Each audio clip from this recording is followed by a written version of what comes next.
Hello everyone, and this is the 27th of April 2021, 10 past 11 in the UK. Sorry I'm a bit late doing my TA this morning. I didn't have much sleep, I don't know why. It's a crazy night. Um, yeah, my mind was racing, thinking about all the things that are going on at the minute. But let's get straight into it. So we're going to start on the Bitcoin USD on the hourly. What you can see here is obviously a great rally after that double bottom that I talked about. We've rallied up above these two key support levels. The next one we're looking to get above is the 58,000 level. It looks to be touching the 55,000 at the minute, and that seems to be the resistance for now. But like, you can't be too unhappy with the massive rally that we've had over the last 2 days. I'll see what we've moved up, or since last night really, or yesterday day. We've moved up 15% in the last 1 day, 16 hours. So that's decent. As you can see, the 50 EMA is looking to come across the 200 EMA, and that's more bullish confirmation. What do I personally think is going to happen with the market? Let's have a look at it on the 15-minute, just to give me a bit more of an insight. I mean, as you can see, it is still kind of trending in this sort of wave pattern here. Boom, boom. Yeah, it comes down a bit lower there. But like, we could see something like that. We are looking to break this resistance, so we could see like that. If we do break the resistance, we could come up there. What do I think will happen personally? I think that is probably quite likely that we do get above this resistance, but we also could trade sideways in here. It looks to be using the 50-day on the 15-minute as support, as a support level. Let's go back to the hourly and see if there's any different story going on there. And that doubles with the 200-day on the hourly, so that's almost a double support, which is kind of cool.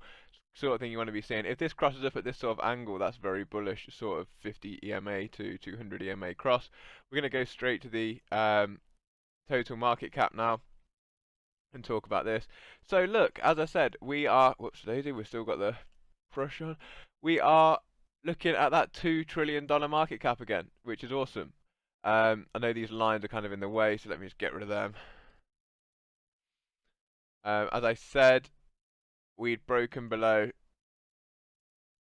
this resistance or support level. We broke down, we double tapped on what sort of area was this? 170 trillion. I did predict 101.75, so slightly off, but we also did tap that a few times. But it came down to 1.7. We double tapped out of there, and now we've had a bullish crossover on these EMAs. So that's great. We broke above this resistance level, almost no issues there, and a slow and a more steady positive upwards move now. We're now above the 2 trillion again. So what would I like to see for the total market cap? I would like to see a daily candle close above this $2 trillion market cap again.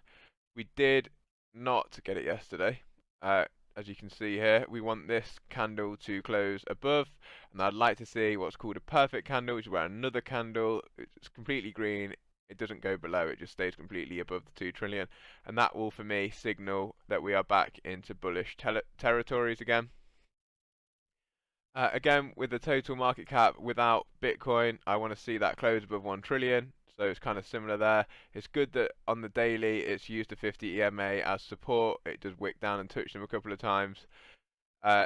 With the total market cap, it did dip below for a little day, but we looked to had like a bit of a V bottom out of there. So far, like if the structure continues the way that it's going at the minute, you never really know until things are confirmed, like candle closes above the 2 trillion, or like I said, for Bitcoin, we need the candles, we need it to come back up towards this sort of zone.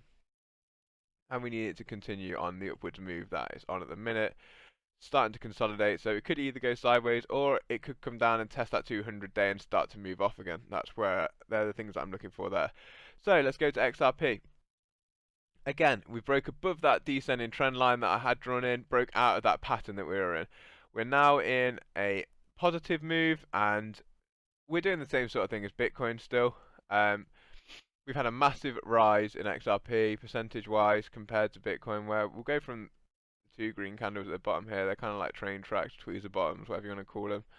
We've had a 48% move to the top, or to current day 43%, so that's pretty sick. If anyone got in down here, well done, decent trade. I did actually take a few more positions in and around this area that I posted in my Telegram chat. In the free chat, I posted that So go and have a look at that. That's made me 40% overnight, which is pretty sick. Yeah, the EMAs are crossing positively. They have already crossed, which signals bullish momentum. I'd like to see some more volume come through, and we have a big resistance level at 49 cent. I kind of like that we're consolidating here because it means that we can build up some momentum and then push. When we push, we can blast through this support. That's what this resistance. That's what I'm looking for. On the 15-minute, as you can see, it's been bouncing off the 50-day moving average using that as support when it comes down to the bottom level. It's just tapped it now, and I feel like we might tap it again before we start to move off with the way the market structure is set up right now.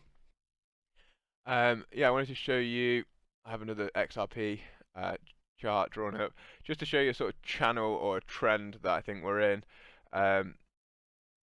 Yeah, it's just easy to represent it like with this sort of price tool, charting tool, sorry, which is just a channel, basic channel.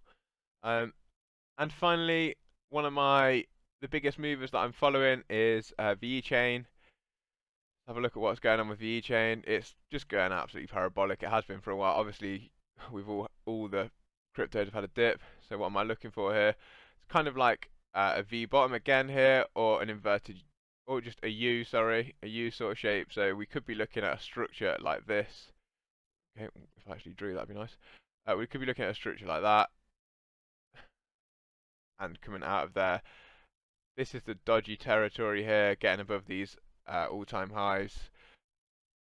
But yeah, this is the structure I'm looking for VeChain. We could actually come down, test this level where we are now, and then, oh, what a straight line that is, I'm gassed for that. And then come out and break above them all-time highs. That's what I'd be looking for VeChain. But yeah, cool. Hope you enjoyed, guys. I'll be back with some more TA later in the day. I'm really monitoring the charts because I feel like we're in sideways territory at the minute. I'm kind of waiting for a big push to happen either way. Obviously, I think we're back into bullish territory, but it's not confirmed until we get those candle closes that I was talking about earlier. Sorry that my chat's been a bit crap. I'm just tired, really tired. I didn't get much sleep, so I'll be back and fresh at it tomorrow, I promise you that, and I will be on with TA still today. And if anything massively pops out to me in the market, I will be sure to keep you guys informed. But until that time, let's have a quick look at Ethereum. Okay, so Ethereum's struggling on the all-time high. That's sick. I didn't even realize that, to be honest. That's me being naive, and that shows I'm tired. Ethereum is touching its all-time high right now. We're looking for a breakthrough there. It's actually, this is the all-time high now. But should we break through there, that's very positive and bullish for the market, for the altcoin market in general. I'll keep a lookout for that as well. Cool. Peace up, guys. A-Town down, as Usher would say.